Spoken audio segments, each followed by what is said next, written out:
Okay, here we go again. So, I'm all over. I'm on this segment.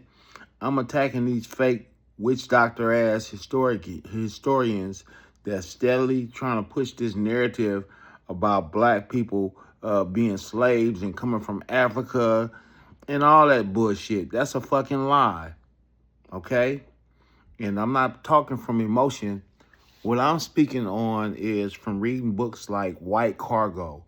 I don't remember the author, but look up that book, White Cargo, and other information that I had to become my own motherfucking um, detective about, for the better lack of word, not the police, but I had to, do my own research and figure out that whole shit about the fucking slave trade, Atlantic slave trade, was a fucking lie. Now, what I'm telling you is nothing new. So, I'm not trying to slow drag you like Dane Calloway. He be saying some good shit, but he real slow about the dissemination of the information.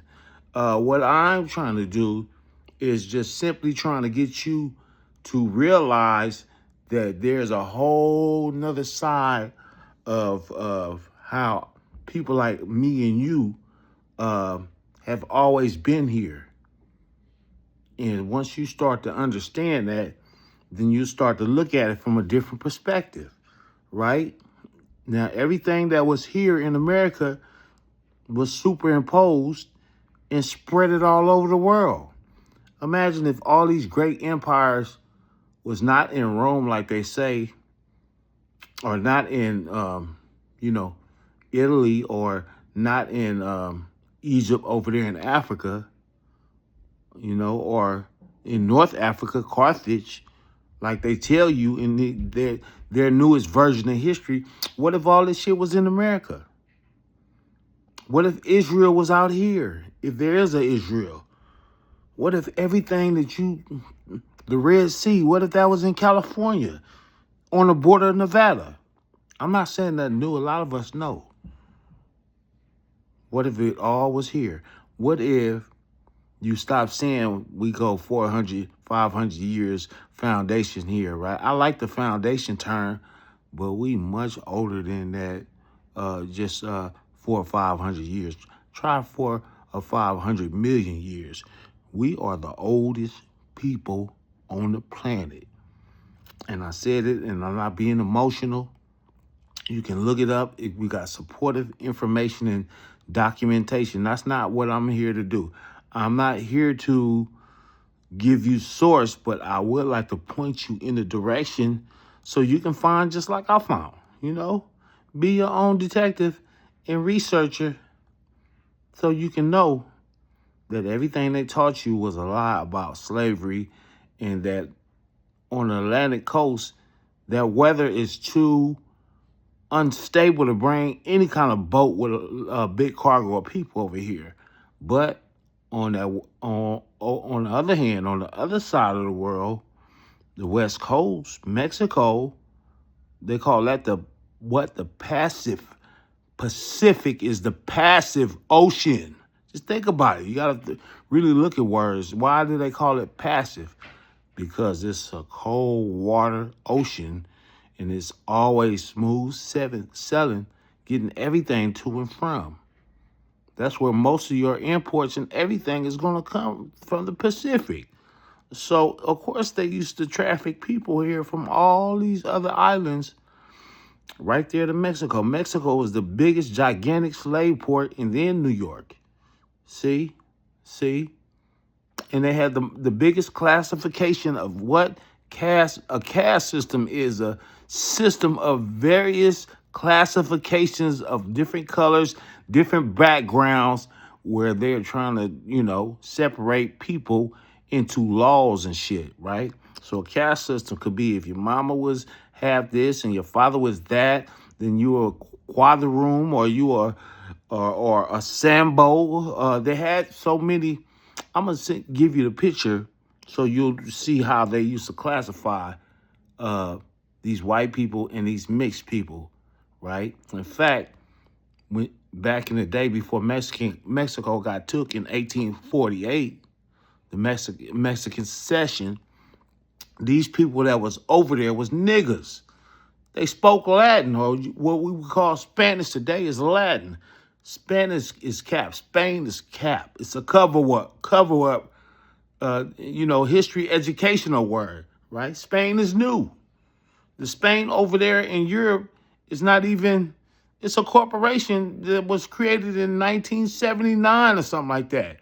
Okay? There's no Spain over there. You know what that place is that y'all call Spain now?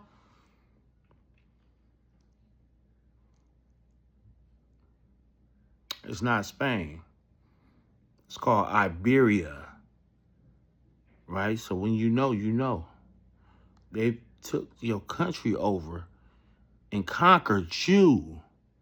Took all your land, killed all your animals, your precious animals, the elephants and camels that were always here in America. See? And then created a circus, right? And then shamed you for being so great and beautiful and making futuristic shit. Creating on a large scale level wireless shit when in the late 1800s and the early 1900s. That's why we got all these wires on the ocean from in the early 1900s. We was already on that shit before what happened? The Negro got conquered. And we not the same. We represent different tribes and different groups of people. That's why they call us confederations. Because over the years we used to fight and we would make these pacts and treaties to make us a stronger front in some of these territories that was what? They were shared in these jurisdictions. See, once you know, you know. And these motherfuckers is playing, right? They're playing right in your face. And they niggas playing like these white boys is doing all that. But all the time, it's a nigga control. It's a good nigga and a bad nigga, right? It's just polarity. It's the mixture. It don't have nothing to do with color, but they will play with you with the color shit and be colorable to you. Because that's a whole nother jurisdiction, the color thing, right? So a lot of times I say black just to be relatable, but really what we are melanated originy people. Some call us aboriginal. You can call me whatever, just don't call me late for dinner. See, when you know, then you don't get all, bunched up when they say one name, right? When they say more or a Muslim or, we was all that. As a collective people, we belong to various nations of people, multi-ethnic, multinational. And when I say ethnic, I'm talking about black, different ethnic groups of black people, not no mixed. They have mixed people, but black people that belong to different tribes. Is two black people could be, one can be from Delaware, the other one could be from Florida, and that is a mulatto. Did you know that? I know you didn't. You probably always thought it was a white person and a black person that married a mulatto. That was later on. But you need to know that you was never a slave. In fact, you had them as slaves, and the black people from Europe and the white cargo that I was telling you about, the white people that were under our yoke, our ancestors' yoke, rose up against us because we wasn't treating them bad. Now, we ain't no angels. And they have bad instances of abuse that these niggas that was in power and a lot of these plantations was doing towards a lot of these white people and the Negro Europeans. That's why they rose up and hid behind them sheets as Ku Klux Klans and came back and murdered y'all and took all our shit. And we are prisoner of war because of that right now. That's why they took all your gold and all your money, had a conference in the early 1900s on a place off of Georgia called, island off of Georgia called Jekyll Island, 1913. Look it up. But we're going to have more.